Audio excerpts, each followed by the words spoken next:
say a prayer tonight, 'cause a black shadow.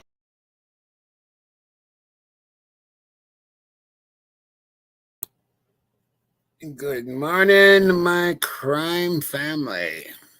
I don't even know if it's a beautiful morning out there because it's still dark out.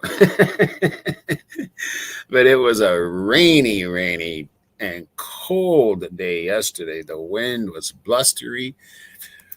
It read 44 degrees in my truck, but with the wind, I don't know. It was pretty cold. So I'm hoping it warms up and gets nice here soon. And I hope everybody's going to have a great day today. This is not live. So I'm saying hi to my beautiful crime family all together in one. And I do have today a kind of a carryover because I got some more information from my friend and investigator.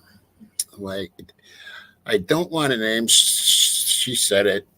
I could, but she also said that attention is her enemy. So I'm going to leave her name out of this, and because I don't want her to get a bunch of attention and people asking her questions and all that kind of stuff and bothering her.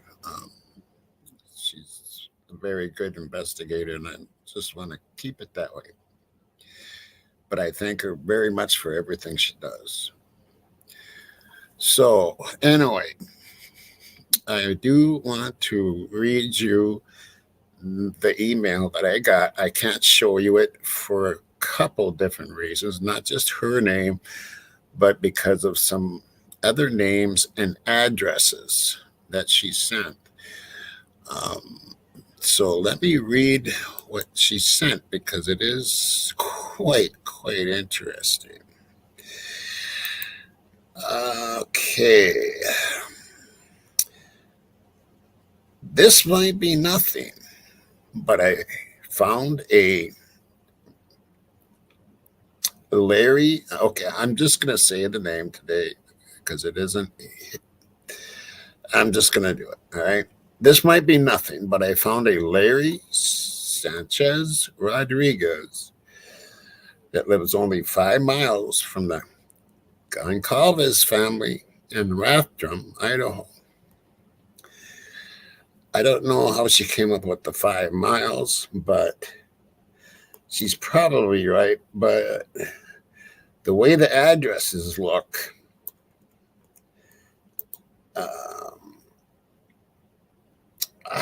I don't know if it's even that far. Anyway, she goes on after she lists the address of that character and Steve's address, which of course I'm not going to show. She goes on to say, now look at the screenshot I attached, which I'll show you in a bit here. See how it lists that gentleman's name that I just said, relatives on there. Now look at look at the last name, Northrop. Now remember, I questioned that. Remember that? Then go back to the DA article I sent to you and find the perpetrator arrested on that list in Alaska is also named Northrop. Coincidences? Also notice in the screenshot, it says that that gentleman that I named used to live in California. Same state where Charlie, with that same double last name, is doing time in prison. The Goncalves family is also from California. Steve has his own attorney in this case. Steve said a lot of dirt about the families is going to come out in the trial. Steve's brother was in prison, and I think he was involved in drugs, if I remember right. My brain is going in many directions on this. Okay, so we have somebody that lives in Rathdrum with that same double last name.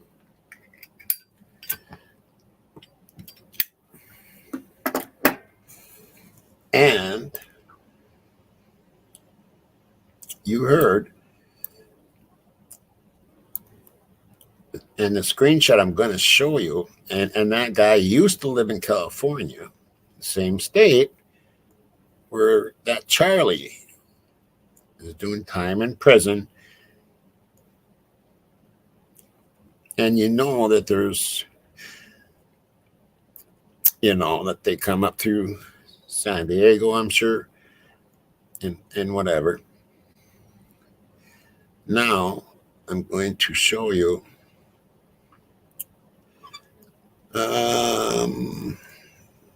Let's see. Do I got it right here? Yeah, I do. I do believe. Let's see if I can get it there. I'm going to show you that screenshot. And it is a window. Okay, so let me blow this up.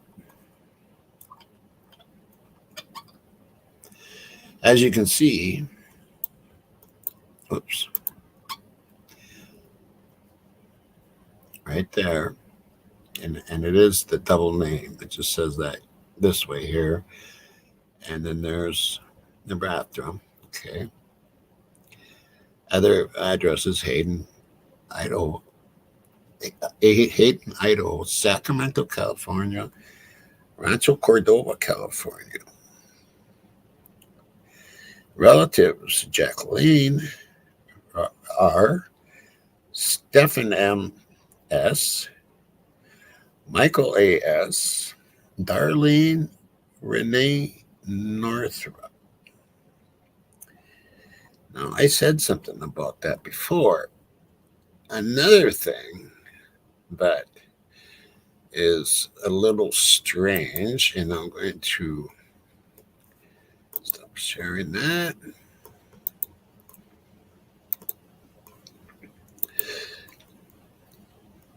And let's go back to this.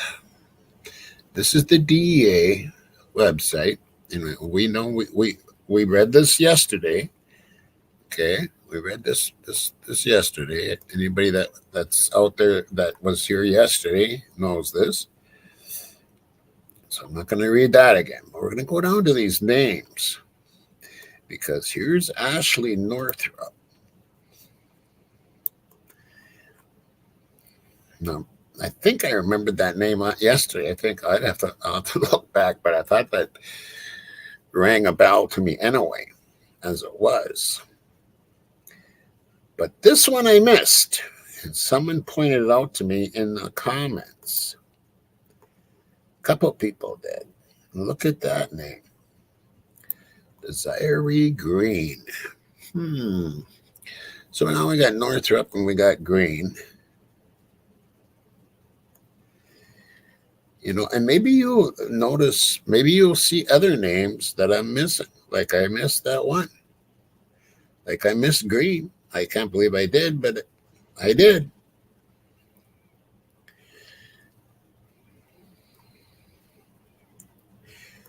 And we got Devon Coach. Now, someone else commented in the comments. I might have to go there so I can get that worded right. Now, did I miss? Oh, and this right here, Richard Fry. So now we have Couch, Fry, Green, and Northrop. These coincidences, I don't know. I have no clue. I'm just reporting what is reported to me and showing what people are sending me. I have no clue.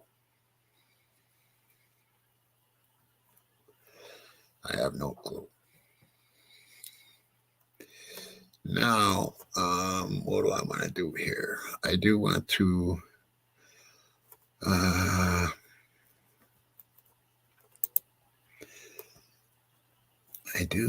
go to, let me stop sharing that.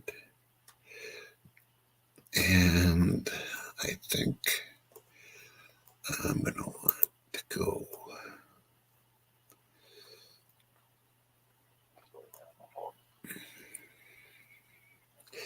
Ooh, I do want to watch that new Chaos Sector. That's out. I haven't watched that yet. There's a few videos. I really need to catch up on some videos.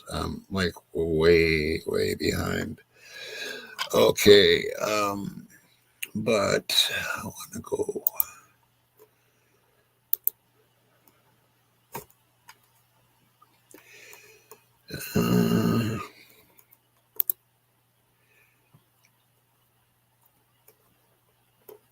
I want to go to yesterday's, and I want to go.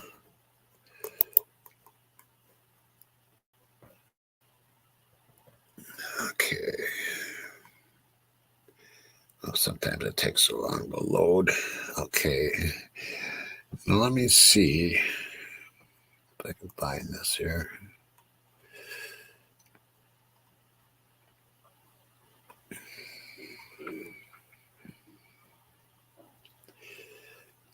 Okay, so I'm just going to read this because I don't know if this person wants the name out there or not. Yo, Tommy, I live here in Anchorage, and I can trace Tiffany Couch back to Texas and family to Utah, so it's not a far stretch for Idaho. Her uncle's name is James, born in Utah. So that's interesting.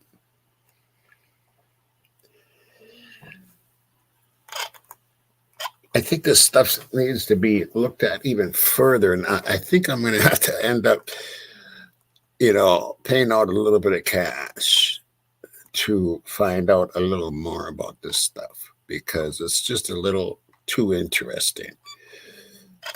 Okay, so there's that. Now, I went looking for, stories that that I like and that just kind of make me want to click on them and make me laugh and whatever. Today wasn't one of those days, and there was nothing there, but I did run across a very nice, cute story. So that's what we're going to go with today. This is going to be a short one. I'm sorry. I just wanted to catch you up on that there and give you a couple more names. If people want to start digging, they can do that. Just email me. You can email me at onceuponacrimetime@gmail.com. And we can work together. That's always a good thing. Okay, so I have this cute story that I'm going to show you in a second.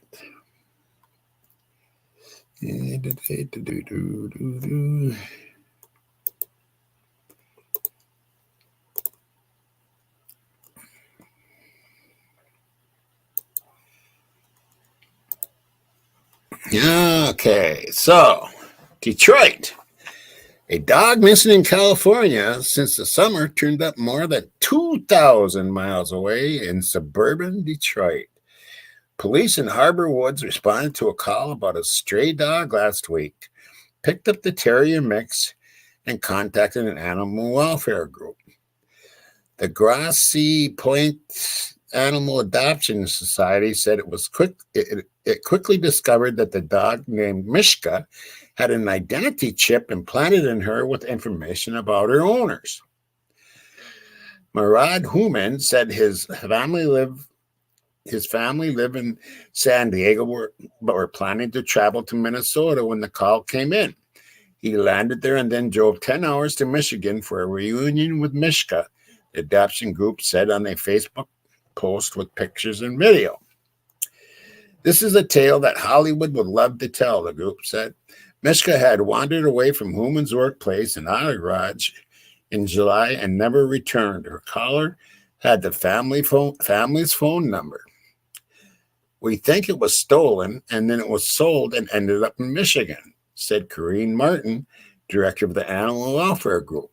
Human's wife Elizabeth said, "It's been an incredible journey. I never gave up," she said. Thursday, I put it up over at, she said Thursday, I put up over 1,000 flyers. I had a flyer on my back windshield. I wore her leash whenever I would look for her. Now I just want to find out how she got to Michigan. Veterinarian Nancy Pillsbury examined 3-year-old Mishka, gave her a rabies shot, and cleared her to travel home to California. She was clean, well-fed. Whoever had her took good care of her, Pillsbury told the Associated Press. How she got here? That's a story only Michigan knows. What a nice little story that is. But it makes me wonder, how did she get there? I mean, it's a terrier mix, okay? A terrier mix. And there's the puppy. They got something cute on it. We can watch this, I suppose. So we received a call from the police department on a Wednesday evening, and they had recovered a dog that was running in the neighborhood. The dog had been seen in the neighborhood before, but they didn't know who the owners were. So they contacted the police department. The police department contacted us and notified us that they were going to put the dog at the shelter for the night. When we came in the morning, the little dog was there, very friendly and social. And so the first thing we did was scan her for a microchip, and we had a bingo. She had a microchip. We then called the microchip company and learned that she was registered to a family living in San Diego, California. So we called them, and the wife answered the phone and started screaming and getting all excited and emotional. And we learned that the dog had been missing for 7 or 8 months.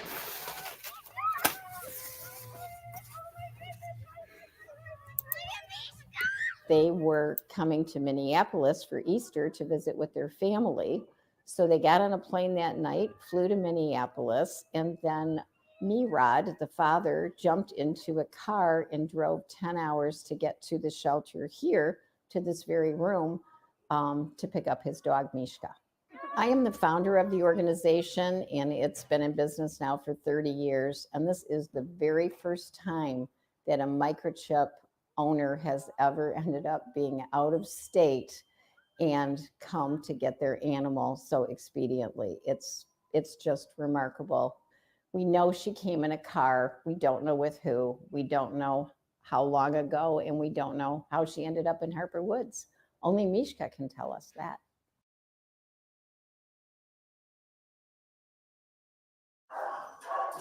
So we received a call from the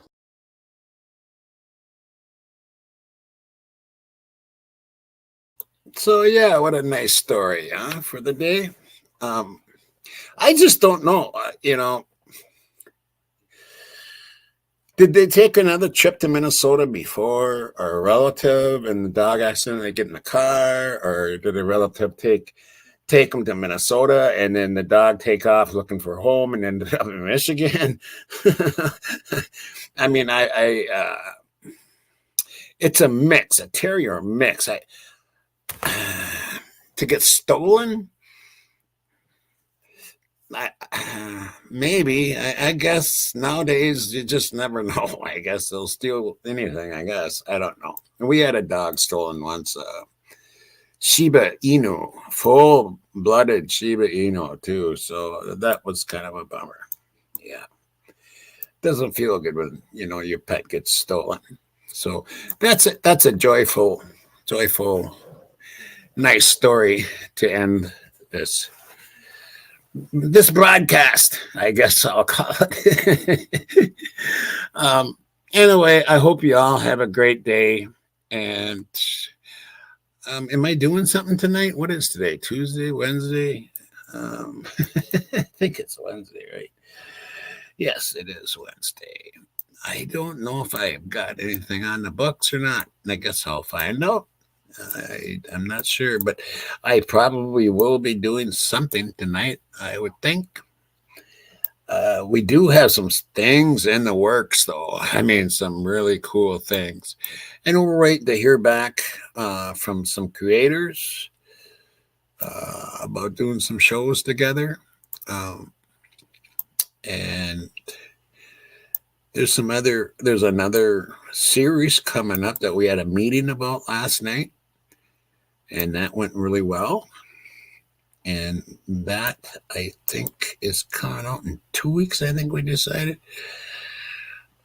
I think so. But I will be letting you know about it. That's for sure. There will probably be a trailer on it. I'm thinking I'll be making a trailer on it. That's a good way to advertise things. A good trailer. Anyway, I hope everybody has a great day.